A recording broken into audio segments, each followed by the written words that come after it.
afternoon. Scotty.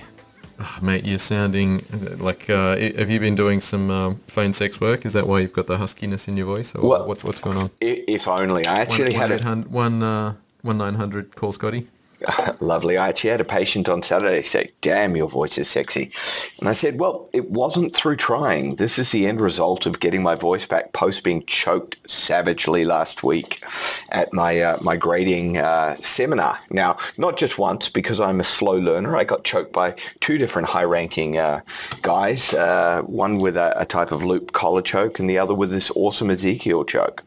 Good lessons. Don't leave your head there. Isn't that a case of, hey, tap?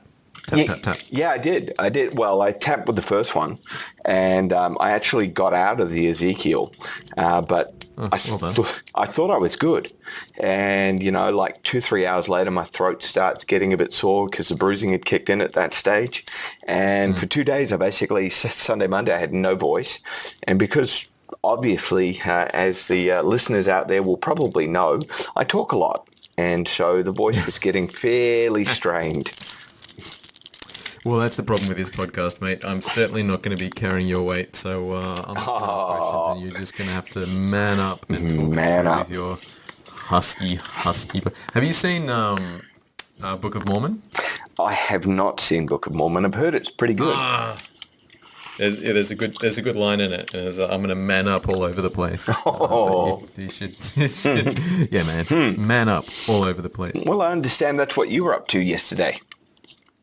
That's right. Well, I manned down for the first round and then manned up for the so yeah, first round BJJ, very first ever comp, might I add. So well done. Thank you. Here's my golf clap. But it was funny because the nerves weren't as bad as I had thought. Cause I'd done a lot of karate competitions back in the day at a higher level, so that had sort of mentally prepped me for a little in-house comp where I was like, okay, it's stressful, but it's not too stressful. But sort of leading up to the event, I could feel my body starting to race and the sympathetics are kicking in, and I did my deep breathing and that would calm down, but then everything would start to stir up again. Kick off, yeah.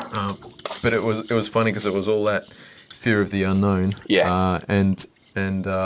So I get to the warm-up maps, Matt, and the guy that I was my opponent in the first round that I was so worried about because I'd heard he was really good. We got to talking, and it turns out that I went to school with him, and we were long-term mates from way back. The instant that was sort of like, oh, look, I know he's going to be better than me, and I'm probably going to end up choked, but substantially less stressed at that point in time. So yeah, stress is all about perception. Fully. I'm gonna try and envisage my opponent as a long-term friend, see if I can mitigate some of that stress that kicks in. That's a good idea. My first comp, I remember very vividly. I got bounced within 30 seconds straight over the guy's hip. Literally, bang. What the hell? How did I get here? And up again, because he was much better at his takedowns, and I went into aggressively giving him all my body weight. Got up, started again, he did it, bang. Like I went down 3 times in the first minute before I kind of got my wits about me. And fortunately for me, that one ended in him being choked face down on the mat. Ah, beautiful. Yeah, but like it wasn't going my way, I tell you. Before we lose too many more listeners who aren't interested in BJJ at all, this is a prelude to the conversation of the day, which is all about energy systems and mitochondria and DNA inheritance. But one more story. I think you'd appreciate this because it does highlight how, at my core, I am a little bit of an asshole. And the guy that I had in the second round is we trained together, so like I knew him. And he mentioned, earlier in the week that he had a really sore neck, and he tapped out in his first round from neck pressure because his neck was quite sore. So the first thing that I did was just to try and crank his neck as much as possible because I wanted to win. I was like, I know there's a weakness there, buddy. I've got insider info, so I'm going to capitalize on that. But to his credit, and this is, I think, something that's going to sort of prelude into the conversation about mitochondrial energy systems and DNA inheritance and all that sort of thing. I had what do they call it? Is this? I think it's just like a fist choke or the knuckle choke. I don't know the technical term for it. Basically burying a fist in one side of his neck and then yanking on the collar on the other side to try and close down. So this guy was going blue in the face, and I was tugging and punching into his neck and I'm pretty strong. And I was doing that as hard as I possibly could, which probably means my technique wasn't great, but hard as I could for 40 seconds. And sort of 10 seconds into this, I'm thinking he's got to go. He's got to, come on, tap, tap, tap, tap. And he didn't. And it was an amazing ability to function and at sort of a low oxygenated state. I was definitely, putting some pressure on the arteries going up to his brain because he was turning a beautiful shade of purple. But it was interesting watching how people can still put out a fair bit of energy in a low oxygen state. Whereas for me, I have got bucket loads of strength for about 15 seconds. And then as soon as I get into that low oxygenated state, Bang. Yeah. I turn into a kitten. And which is, so yeah, this is the interesting thing. So my, because I saw a paper a couple of weeks back, and I think you posted it on your Facebook page, and I saved it because I thought, oh, that'd be a good one to talk about. But it was showing that new findings sort of going against what we traditionally knew, that the mitochondria, which is, if people have been listening to this podcast for a while now, you should know what mitochondria are. The powerhouse. Powerhouse of each cell. So yeah, energy production was originally thought to be a predominantly maternal inherited thing. And that is something that I always thought to be the case. My dad was a boxer back in the day. So he could put out high energy for days, 10 rounds, 15. And this is, old school boxing when they went ridiculous lengths. But I've just never had that sort of cardio, much more of my mum's energy levels, which is high but then bottoms out quickly. And then when I finally read that perhaps we inherit some mitochondria from dad, challenged the original thoughts on how that stuff works. I loved it. All right, that's my rant. Yeah. Scotty, take it away. Well, how is daddy's genes affecting my energy? It's a little... How's it work? Well, I looked at it and I read the clickbait cash line on it and went, wow, my goodness, this takes the biscuit. Everything that we've built kind of science on for the last 50 years has just been blown out of the water. And sadly, like with the breast biome, these things are never, it's never quite as exciting as it seems. So yes, there is now evidence to show that we are inheriting DNA from the father, but it's more in a kind of chimeric. There was a trippy sort of accident that occurred along the way, and some of the DNA got messed up in there rather than it being, look, we've just been missing this whole thing all the way along. And so in some people's systems who happen to have some very interesting difficulties in the midst of their kind of the pregnancy, some of the male DNA actually gets in there and activates and switches on in some of the cells. So it's not even in all of the cellular lines. Now, I was kind of hoping that this might be true. And like my mum doesn't, again, have the same degree of energy powerhouse, and I have a fair bit more. So it doesn't really explain a lot of things. And I sort of hope that my kids get kind of more my energy. And without offense out there, my wife doesn't have the same energy output that I do. She's got a lot of stamina, but she doesn't have the same brute force and ignorance that I do. And so I kind of hope that my girls get some of that kind of oomph and strength and power that came through on my side. Now, maybe it's not the DNA from the mitochondria that did it. And again, this is kind of where the human being's excitement really gets interesting, because you've got that mitochondrial DNA, which produces all the energy everywhere in the body. And then you've got a whole lot of energy, and there's an interplay between the mitochondrial DNA and the nuclear DNA for the production of the energy complexes. And so it's not really as reliant only on the mitochondrial DNA for pure energy production as one once thought. Further to that, regardless of whether it's dad's DNA getting messed up in there or mum's DNA only, if you get like poor production of, say, coenzyme Q10 or PQQ, or, you don't have enough ribose, you're in a whole world of hurt regardless of how great your DNA actually is. And so one of the big things that I've been looking at this week, which is why I mentioned to you about the idea. So I've got this great new word, if people out there will have heard of it and some won't, D-ribose. And D-ribose is my new favorite thing. I've started to take it today as it first arrived. And it's really, really useful for decreasing ischemic damage and reperfusion injury. So areas of the body that have had a decline in oxygen supply will have a decline in mitochondrial function. And as soon as those areas get a big flow of oxygen from the blood supply coming back, the mitochondria start ramping up their activity and they leak like we spoke about last time. And all that leakage releases massive amounts of oxidative stress, and that just damages everything in this massive cascade. And we get what's called a reperfusion injury. So, back about 91, the medics were doing some testing on people who are going to have, surgery for ischemic heart disease, etc. And they were looking at testing what would make them perform better. And so unsupplemented people were taking about 10 days to actually recover from surgery post-ischemic heart disease. And with D-ribose at about 3.5 to 5 grams dosage, they were taking 1 to 2 days to recover. Wow. Okay. Okay, so that's huge. Absolutely huge. And so what it appears to be, and this one gets really trippy for me in the grand scheme of things, and I found it more exciting than, unfortunately, whether my dad's DNA is actually in my mitochondria. But that's funny. The effect of it and the importance of it not only affects the mitochondria, but it changes the way I started thinking about a whole bunch of different diseases, including things like gout.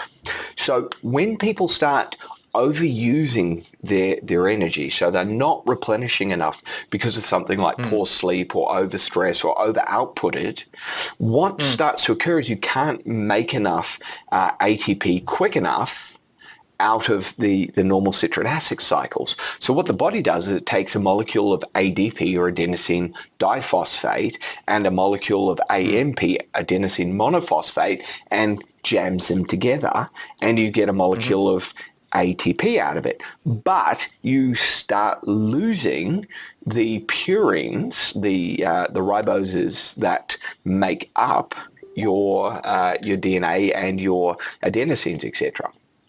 Now, in those situations, what we think of as gout is, oh, look, this person's overeating rich food, including things like beer and wine and alcohol, so rich alcohols. Alcohol, you got to keep in mind, is non-thermogenic. So it gets burnt while producing no muscle energy whatsoever.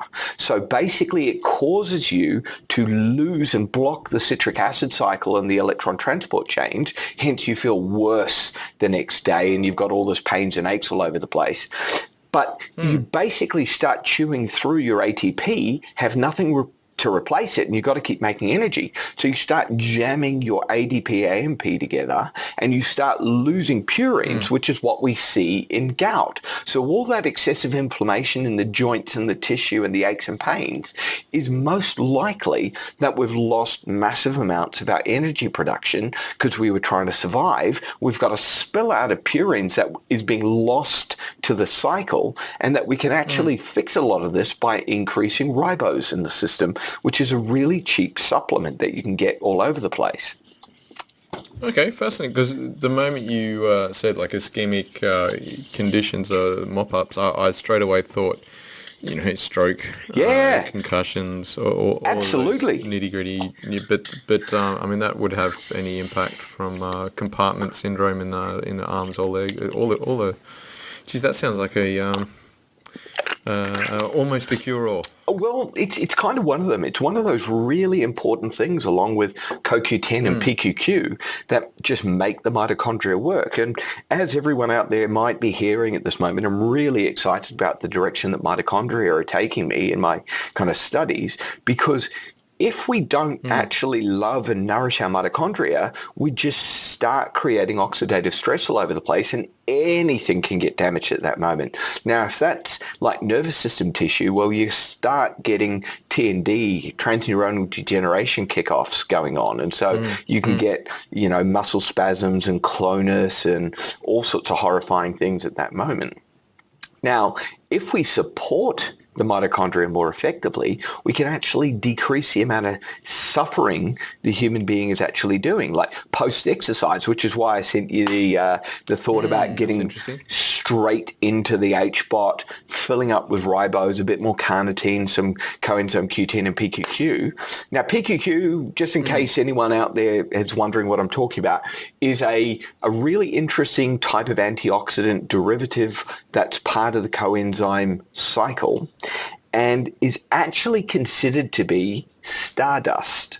It's actually extraterrestrial in origin. And the suggestion is that we got this extraterrestrial stardust kind of blowing up in a solar storm or a meteorite or something, and it punched in and it kind of interacted with like a single cellular organism in the primordial soup umpteen billion years ago. And it's actually what helped kick off the ability for our systems to increase their complexity at that moment in time. And without it, we wouldn't be the interesting creatures that we are, sitting here rationalizing, says the brain.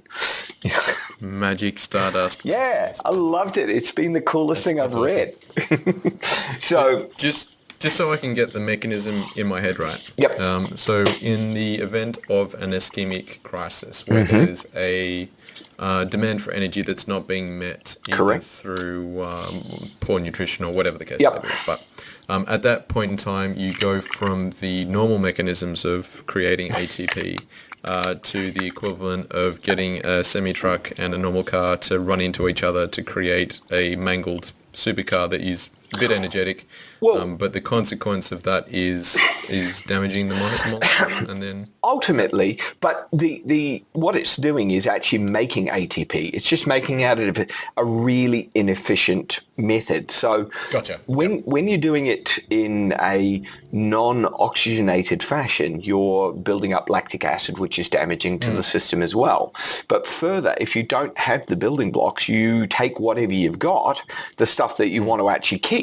Sort of like in investment, you can kind of eat your capital or you spend the money you made from the capital. Well, in this case, we're talking about the human being actually spending their capital, so they've got nothing to replenish, and at some point, it's going to get bad.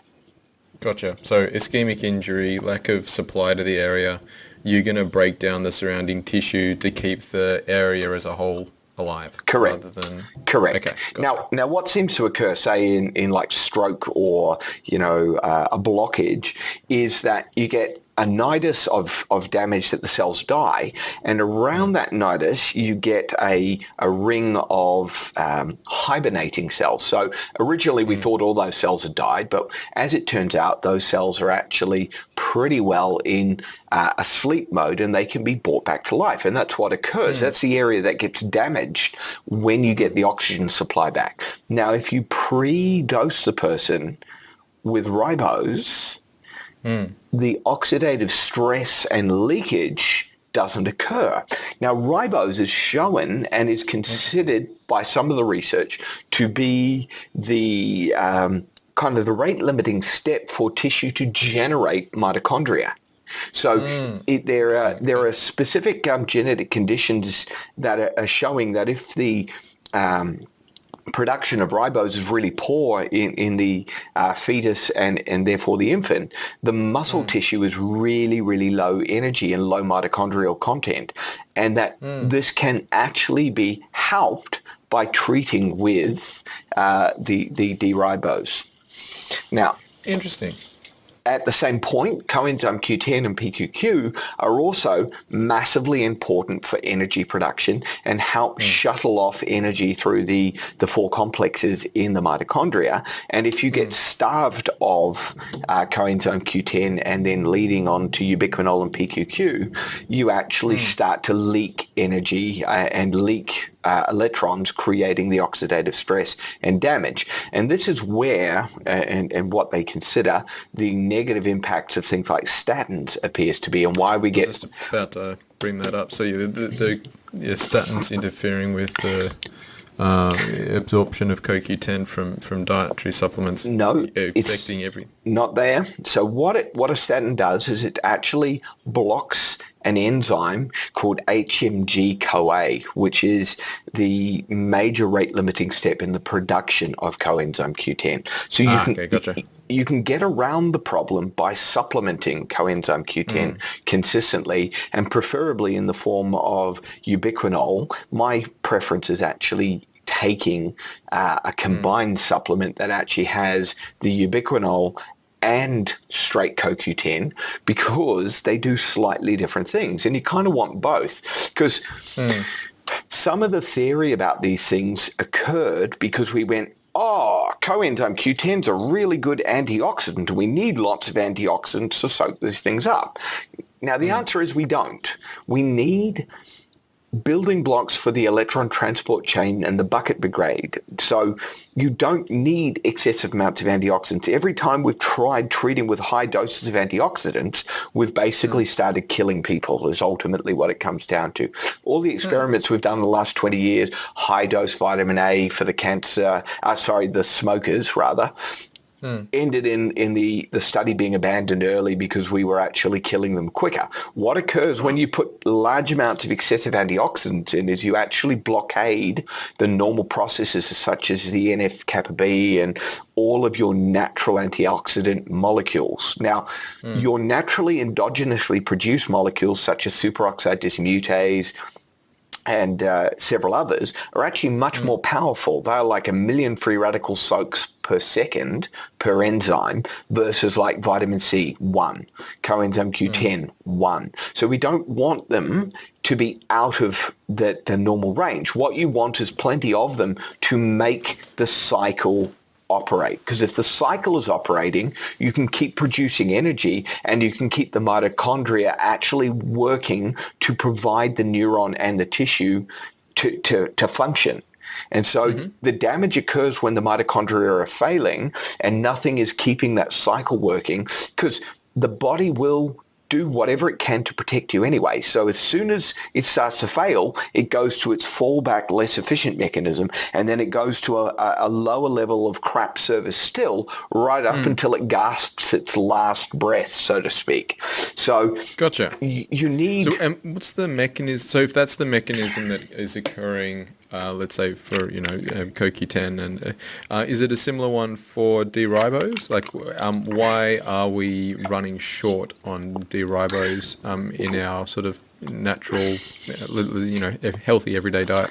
I like the way you put that, healthy everyday diet. Yes. Well, I wanted to give you a suitably. So let's give me a soapbox that I can stand on here. Yeah. Let's rule out the obvious ones, like, well, if you're eating Maccas 3 times a day, then of course you're going to be fucked. But so if you're living a reasonably healthy life. Yeah. Why are we falling short on D-ribose? So there's a bunch of different reasons. D-ribose is actually produced naturally in the human body every day, and it comes from food, specifically from animal sources of food. So nice. Okay, so you can produce it from anything that's got glucose, but from a dietary factor, D-ribose comes from your eggs, chicken, fish, shellfish, etc., in the most high amounts, and then the body makes it out of glucose, and it's part of the pentose 5-phosphate pathways. Now, it simply comes down to things like if I'm overstressed, overexerting, and I can't produce enough, because it's a rate-limited thing. You can produce a certain amount.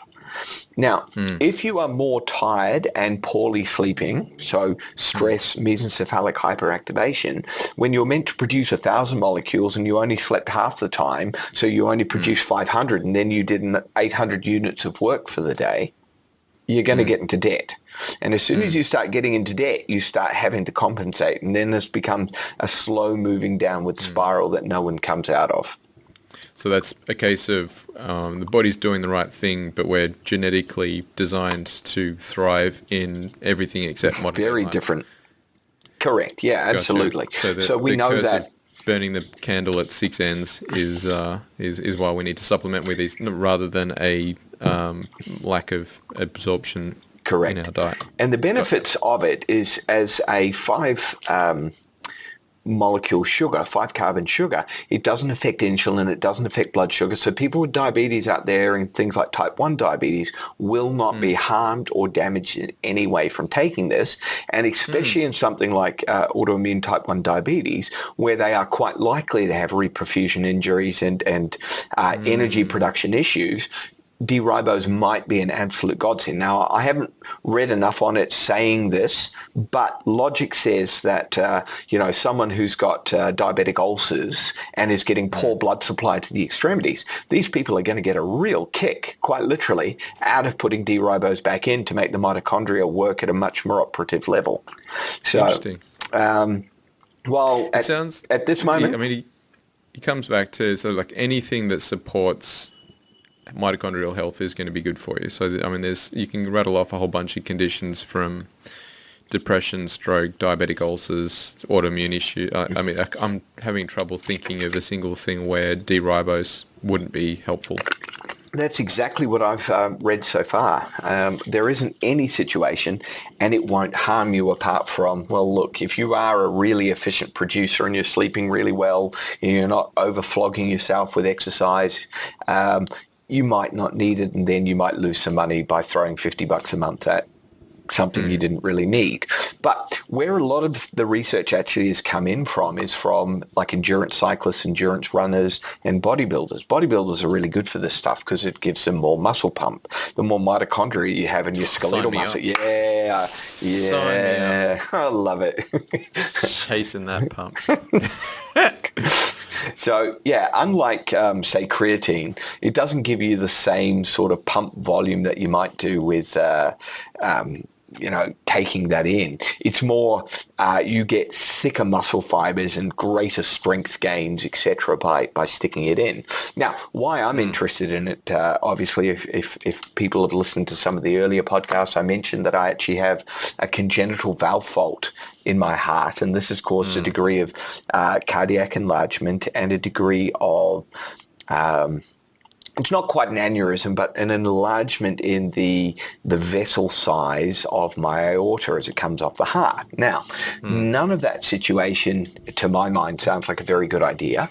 And fundamentally, if I can decrease the risk of ischemic loss in any of my cardiac tissue, make my cardiac tissue work more efficiently, provide more mitochondrial substrates, and I get more puff, one way or the other, look, I'm signed up. $50 a month is a minimal price to pay for that one to avoid, I face the fact that I'm likely to have surgery at some point in the next 10, 20 years, but realistically, I want to dodge that bullet until they are so crisp and pristine and, micro laser nanobot fixing my heart and stuff that, Sounds good. I'm sort of hopeful that, because, we're bucket loads better 20 years from 20 years in the past to where we are now. So if I can kind of miss another 10 years, 20 years of development and actually get to a later point and still really be in good condition, that's got to be a much smarter way of kind of running through it. And again, Dad didn't have any problems with his heart at kind of his passing. And so hopefully his mitochondria that might have been mixed up could show up as a positive. Fingers crossed for you, mate. Yeah, thank you. As far as another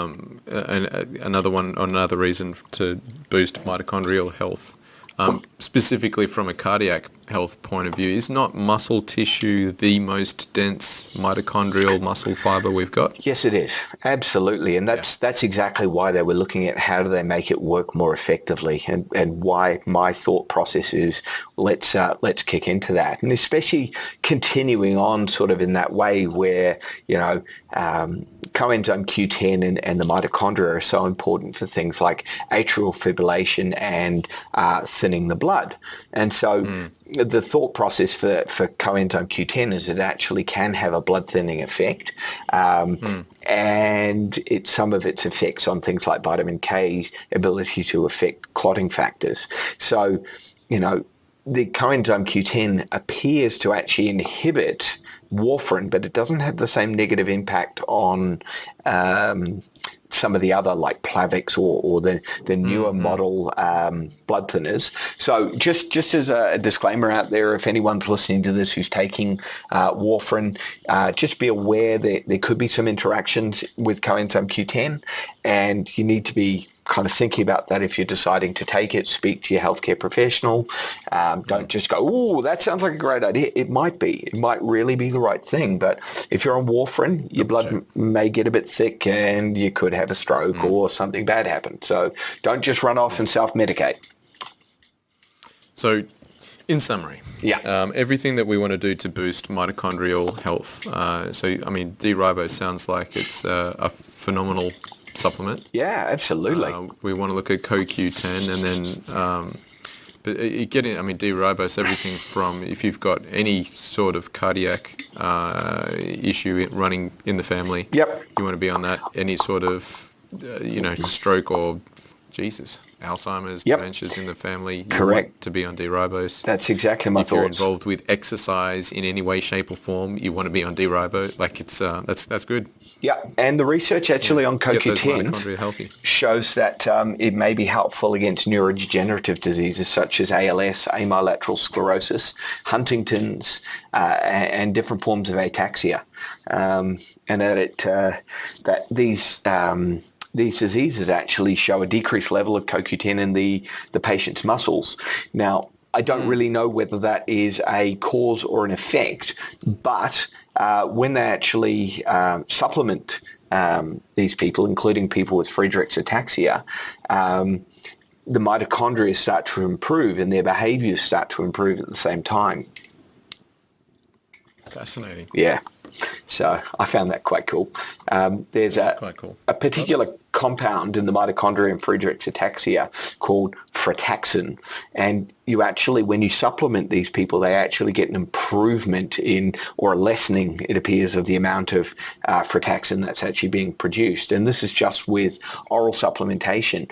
Of note, there's also a bioenergetic effect of CoQ10 supplementation in Parkinson's disease, and you can restore the complex 1 of the mitochondria to normal function by supplementing it in these people, and you get largely normal energy output, which means that if it's the mitochondrial deficiency that's producing some of the symptoms and the muscle shaking, so to speak, which logically makes sense, you might actually get some improvements, at least for a period of time. And, let's face it, at the end of the day, unless the person's on warfarin, I cannot harm someone with coenzyme Q10. It's an essential for life nutrient. It's the definition of one of the vitamins, and it's now kind of being considered it, because while you can produce it, a lot of people are shown to be unable to produce enough of it over the course of their life. Hence, we need to supplement it.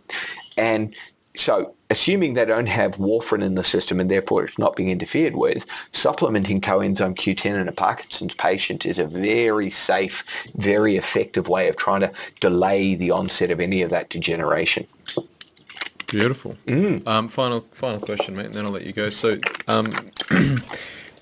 the one thought that, again, supplementing with something that your body produces, do we run the risk of your body seeing that there's a surplus of D-ribose running in your system and then naturally shutting down its own production of D-ribose, so you're then forced to take D-ribose for the rest of your life? Does not appear to be, no.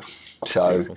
All you're doing, you're still producing it. All you're doing is topping up the gap between how much you should produce if you had it perfect. Gotcha. And again, there seems to be, to some degree, age-induced, stress-induced, crappy blue light source at night induced, too much cell phone and screen time induced. So all the things that help us not repair properly cause the issues. So yeah, it's going to be very hard to supplement to the point where you've got a surplus of D-ribose running around your system with modern day stressful life. That's what the actual the research that I've read says. Let me put out my disclaimer. I'm very open to the fact in next week, next year, etc., research will come out that validates everything I said was total bunkum. And I'm going to sit here and talk to you and say, hey, like a year ago, we had that conversation about PQQ and ribose, etc. Look, all crap. Total lies. I'm really sorry about that. And I'll be big enough to admit it as soon as I find something that's more valid and more referenced and researched, That's just staying up with the research. Yeah, basically. So anything's possible, but currently, ribose helps make D-ribose nucleic acid. So it is an essential for life nutrient that you cannot live without. Your body is going to keep producing bucket loads. As you age and decline, you will make less of it. So if you keep it up, you'll produce more energy, you'll keep your mitochondria working at a higher level, and you should suffer less. Well, in that case, I might add that to my list of supplements and see if I get superpowers. Yeah, good. That's absolutely my hope, to be fair. I'd like to get less puffed out. I can still keep up with the 20-something-year-olds in my jiu-jitsu classes, but I note that I still suffer more afterwards than they do. Yeah, that's well, I'm lucky that I'm rolling at 6 a.m, so it usually seems to be dad o'clock. So the 20-year-olds aren't really there yet. They're all having a sleep in while people with kids are up and doing the work before things get crazy. Yeah, I like that idea, mate. Beautiful as always. Thank you. Love speaking with you. I think we'll let our listeners go now. Okay. Thank you for watching. To learn more from Dr. Scott, visit our site at optihuman.com.au.